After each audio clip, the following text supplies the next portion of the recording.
Olá, eu tô gravando esse vídeo e esse podcast no mês de junho, que é o mês dos namorados. E por que eu tô fazendo isso, né? Porque eu quero trazer a comunicação não violenta dentro desse contexto de relacionamentos amorosos, para ajudar aí os casais a se comunicarem melhor. Eu gravei uns vídeos lá no Instagram, no @soupatriciasilveira, e muita gente comentou dizendo que queria saber mais, trouxeram alguns exemplos. Então eu agora trouxe esse conteúdo para cá, para a gente poder ter mais espaço, mais tempo para se aprofundar um pouquinho mais e também para juntar os conteúdos que estão lá no Instagram. Então, no primeiro vídeo eu contei a história de uma mulher que uns dias atrás estava assistindo a uma palestra minha de comunicação não violenta, ou CNV, vou falar assim para abreviar.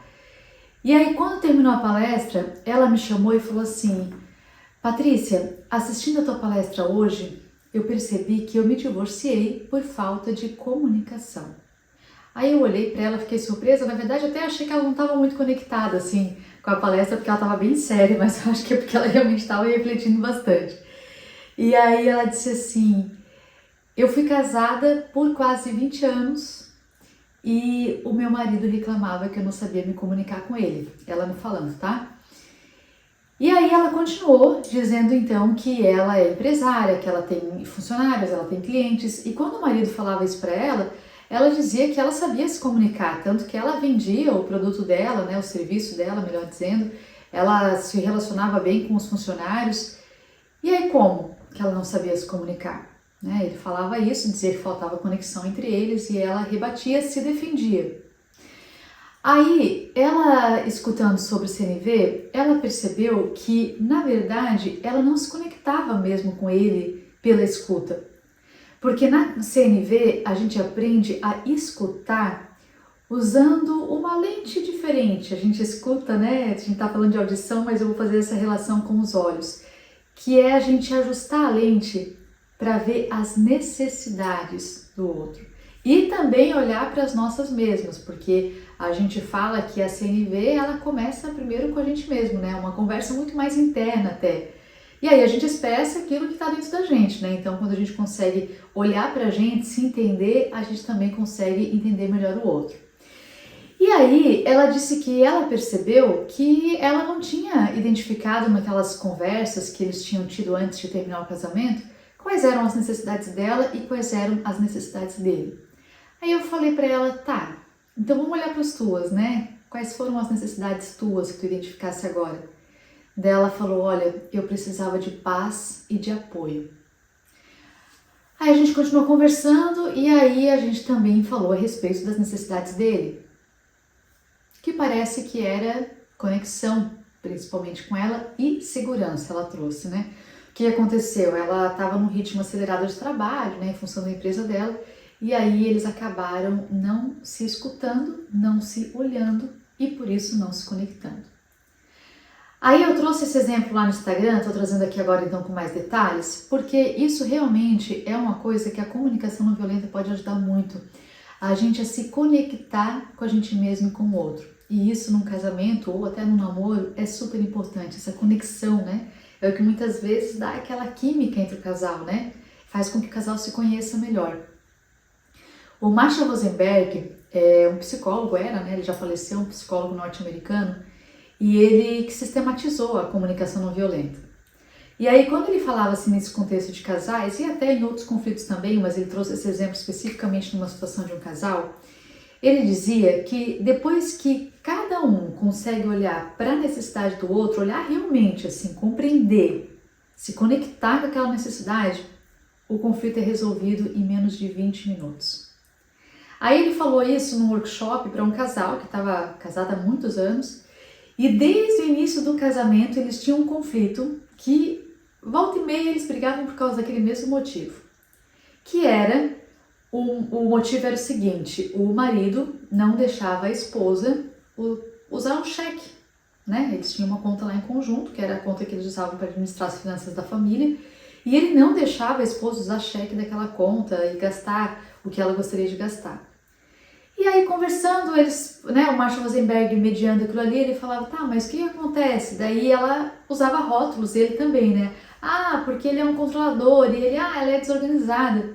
E o Marshall fala do perigo que é quando a gente usa um rótulo, porque a pessoa se sente julgada, se sente assim dentro de uma caixinha, né? Muitas vezes sem ter possibilidade de ser de outra forma, porque ela já está sendo rotulada.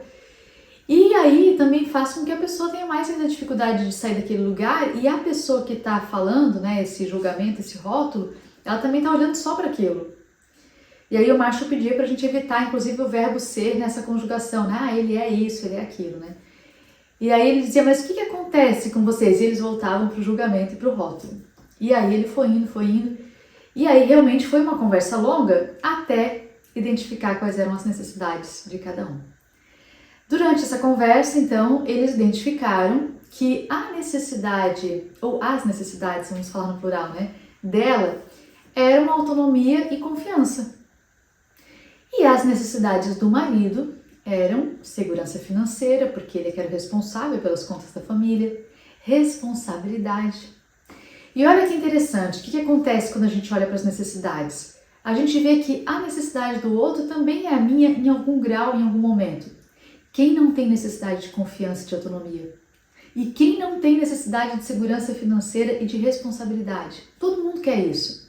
Então as necessidades, elas são humanas e universais, porque todos nós precisamos das mesmas coisas.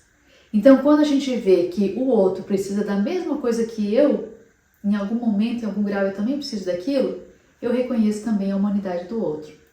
E aí, reconhecendo isso, a conversa vai para um outro lugar, para um outro nível até, eu vou dizer assim. Porque daí as pessoas que estão envolvidas no conflito, elas passam a olhar para essa necessidade, ou para essas necessidades que foram identificadas, e aí elas podem buscar estratégias para atender aquelas necessidades. E aí o casal, numa conversa de menos de 20 minutos, desenvolveu as estratégias deles. Vou dar um outro exemplo. Teve um comentário no primeiro vídeo que eu postei no Instagram de uma mulher dizendo que o marido dela só quer ficar no celular e cuidar do carro. E que ela está se sentindo desconectada dele por causa disso. Vamos imaginar, todos nós aqui usamos celular, né? E em alguns momentos também precisamos cuidar do carro. Vou focar no celular, que é um exemplo até mais comum hoje em dia, né? A pessoa fica só no celular. Ou só no celular no sentido de como foi falado, né? Porque até essa palavra só, somente, nunca, sempre, a gente evita na comunicação não violenta porque ela também já traz algum julgamento, alguma interpretação nossa. A gente tenta ser mais objetivo na CNV. Mas vamos lá, então a pessoa que fica só no celular, o que ela está buscando em relação à necessidade? Conhecendo assim a história dessa forma que a pessoa trouxe, né, só com aquele comentário, vou chutar aqui, tá? Vou imaginar que ele tá, por exemplo, com necessidade de diversão e de lazer. Digamos que sejam essas. Aí, dentro de uma conversa, se essa mulher chega para conversar com ele, uma sugestão de início de conversa poderia ser assim: olha, eu imagino que você fique feliz quando você mexe no celular, né? Você fica aliviado, porque para você é uma maneira de se divertir, é um lazer, é uma diversão. Aí já não é um julgamento, porque daí ela tá tentando identificar o que ele sente e qual é a necessidade que ele está atendendo com aquele comportamento, ok?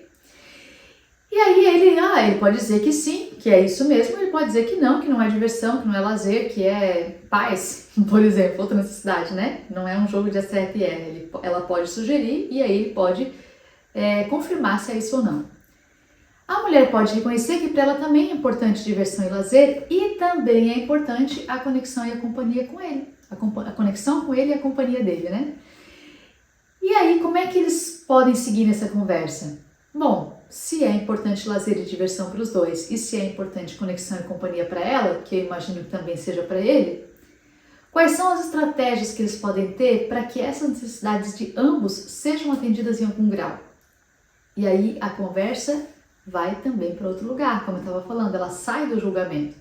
E se sai do julgamento, a pessoa que escuta também não precisa ficar se defendendo, porque geralmente a pessoa que fica só na defensiva é porque ela está se sentindo julgada e criticada. Então, essa identificação, esse reconhecimento das necessidades faz com que a gente olhe para as conversas e se comporte nas conversas, se expresse nas conversas de outra forma. Agora, é importante que a gente foque nisso na continuidade da conversa, né?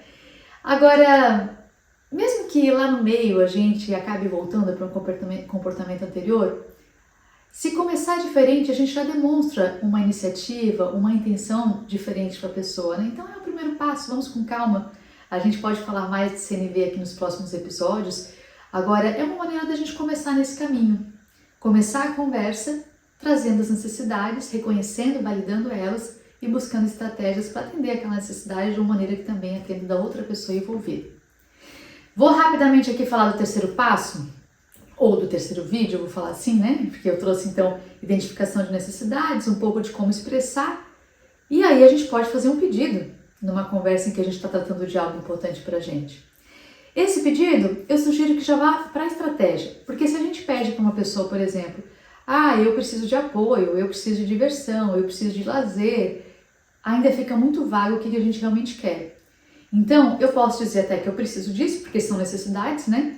Agora, quando eu vou pedir, eu já posso pedir a ação. A estratégia já é ação, já é aquilo que a gente gostaria que fosse feito para atender aquela necessidade. Então, a gente pode pedir, por exemplo, nessa conversa do casal,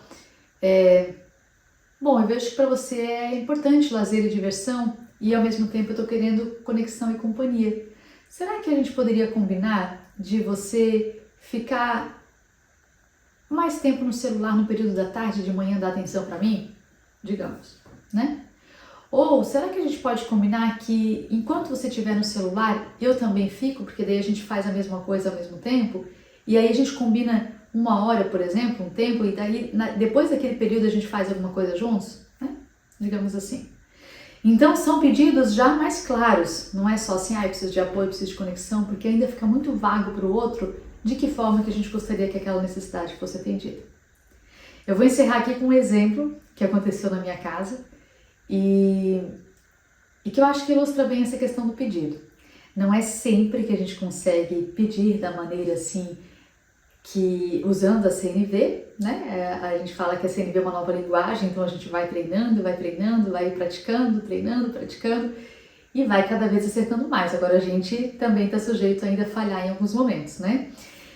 Quero trazer aqui um exemplo então que aconteceu na minha casa um tempo atrás, em que eu estava à noite fazendo a janta, eu tinha um compromisso de trabalho, tinha que logo sair, e eu tenho 2 filhas, nesse momento que eu gravo o vídeo elas têm 10 e 12 anos, quando isso aconteceu eu acho que tinha 1 ano a menos cada uma, e aí elas estavam uma tomando banho e a outra se vestindo no quarto, e o meu marido estava sentado no escritório, no computador. E aí o que aconteceu? Elas começaram a me chamar, mãe, eu também toalha, não sei o que roupa eu visto, e eu precisando terminar aquela janta rápido para poder sair. O primeiro pensamento que veio na minha mente estava cheio de julgamentos. Eu pensei, é sempre assim, porque sempre me chama, meu marido tá lá, não percebe, né, o ritmo da casa, não sei o que. Julguei.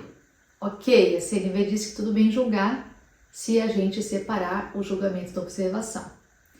Aí eu pensei, bom, isso tudo que está acontecendo é coisa da minha cabeça, né, esses pensamentos. O que está acontecendo de fato? Vamos para uma observação que não tenha julgamento. Enquanto eu estou na cozinha, fazendo a comida e minhas filhas estão me chamando, o meu marido está no computador. Isso já diminui um monte, assim, aquele turbilhão de sentimento e pensamento, né? É isso. Aí eu pensei, bom, eu estou irritada, pensei nos meus sentimentos, que para mim é importante apoio. Agora, se eu chegasse do lado dele e dissesse assim, tu pode me dar apoio, por favor? Ainda não ia ficar claro para ele o que eu estava esperando que ele fizesse, né? Poderia ir lá ajudar as meninas, ou poderia ir fazer comida, ou poderia dobrar a roupa que tinha para dobrar, né? Não ia ser claro ainda. Daí eu cheguei do lado dele e fui direto pro pedido, em função da agilidade que eu precisava ter naquela comunicação, naquele diálogo. Aí eu falei assim, tu pode descascar o ovo para mim, por favor? E ele falou, tá. Daí ele foi, descascou o ovo, eu fui atender as meninas. E aí no dia seguinte, com mais tempo já, né, com aquele turbilhão já mais tranquilo, eu falei para ele então o diálogo completo, né, usando os 4 passos da CNV, como a gente fala. Num outro capítulo aqui, num outro vídeo, eu falo mais desses 4 passos especificamente. Mas na hora em que eu fui pedir, eu já fui para a estratégia, só que tendo claro na minha mente o que eu estava querendo. E aí já com outro sentimento, com uma outra intenção de realmente me comunicar e facilitar aquela situação sem julgamento. Então aqui estão alguns exemplos. Eu espero que nas suas conversas, nos seus diálogos aí, com o seu companheiro, com a sua companheira, com o seu namorado, namorada, marido, esposa, enfim, com a pessoa que está do seu lado na maior parte do tempo, com a pessoa que você escolheu para estar com você, que você consiga se conectar. A comunicação não violenta, ela facilita com que a gente tenha diálogos respeitosos e realmente veja o outro. E isso muda tudo numa relação, né? Então eu desejo paz, amor, harmonia para os casais, que é o que eu estou buscando na minha vida também. Até mais!